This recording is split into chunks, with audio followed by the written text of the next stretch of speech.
There was silence in the small village house when the cry of a newborn echoed through the night. The midwife smiled and whispered softly, "It's a girl." But instead of joy, there was disappointment in the air. The father turned his face away, and the grandmother sighed. Another burden. That was the first moment when Aisha learned that being born as a daughter was her first crime. She was too young to understand the words, but she could feel the difference. When her brother was born 2 years later, the whole house lit up with laughter, sweets, and prayers. When she tried to play with him, she was told, "Don't touch him. You might drop him." She would quietly sit in a corner, holding her old doll, listening to the sound of joy that never belonged to her. As she grew older, Aisha learned how to hide her tears. She watched her mother work day and night, serving everyone but never being thanked. And whenever she asked for a new dress or a book, her father's cold words echoed, "Books are for boys. You will be married soon."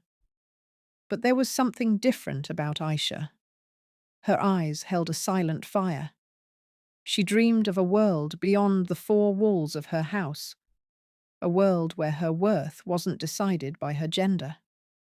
Every morning, before the sun rose, she would secretly sit by the window with her brother's old books, trying to read each word. The letters were blurry at first, but she didn't give up.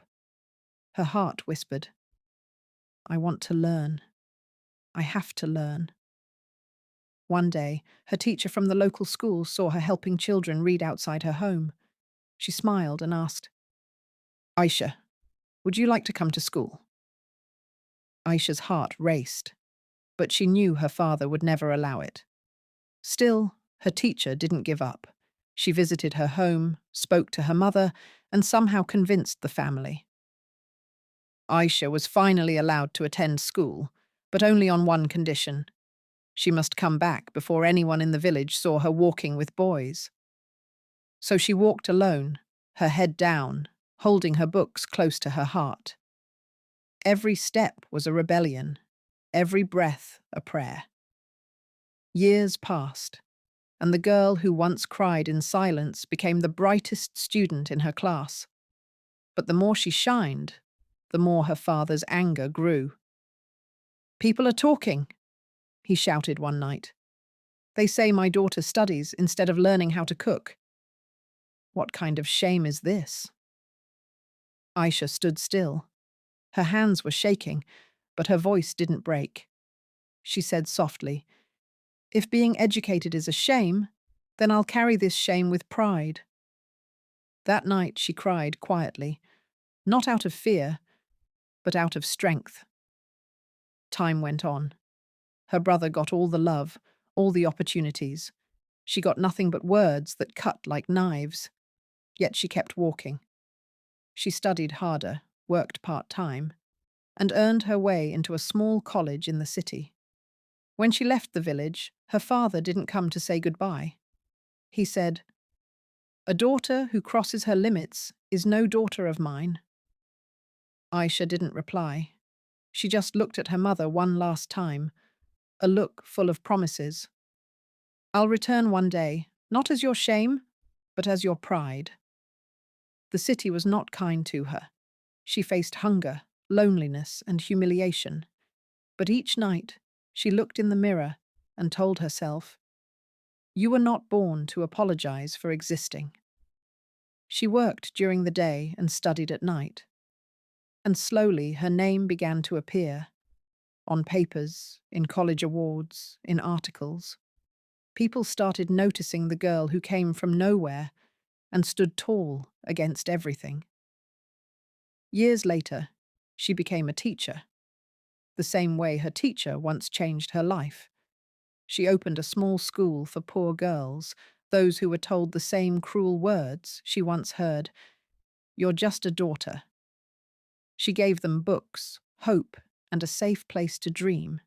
She told them, "The world will call you weak, but don't let it define you.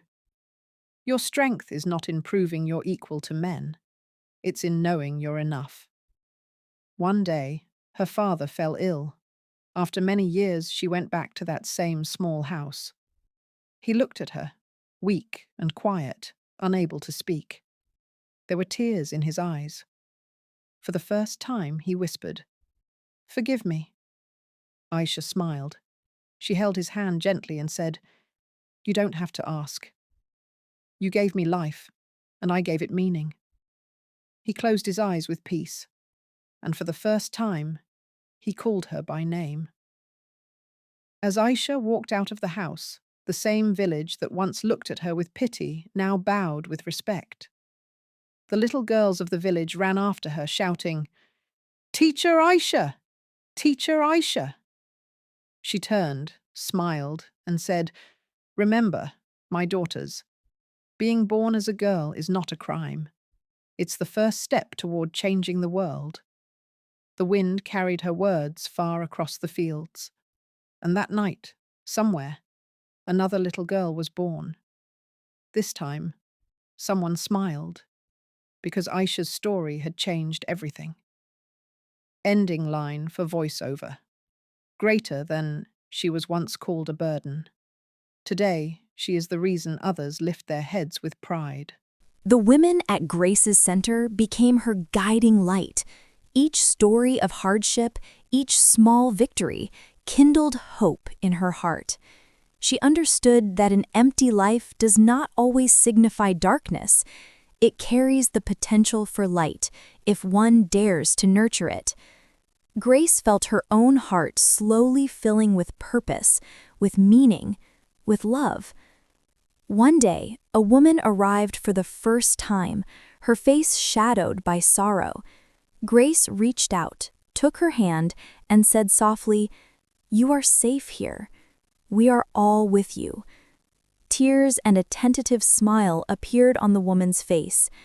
Grace realized then that life's significance often comes from these small, silent moments, the moments where one person's light can illuminate another's darkness. Life was still not easy for Grace. Henry's coldness, daily responsibilities, and social pressures remained. Yet each day now brought a spark of hope. Alone or in pain, she had learned that she could become a source of strength for herself and for others. Every sunrise offered a chance to grow, to inspire, to shine. What once felt empty and filled with sorrow had transformed into a story of courage, love, and resilience. Grace's journey reminds us that even in the deepest emptiness, light can emerge.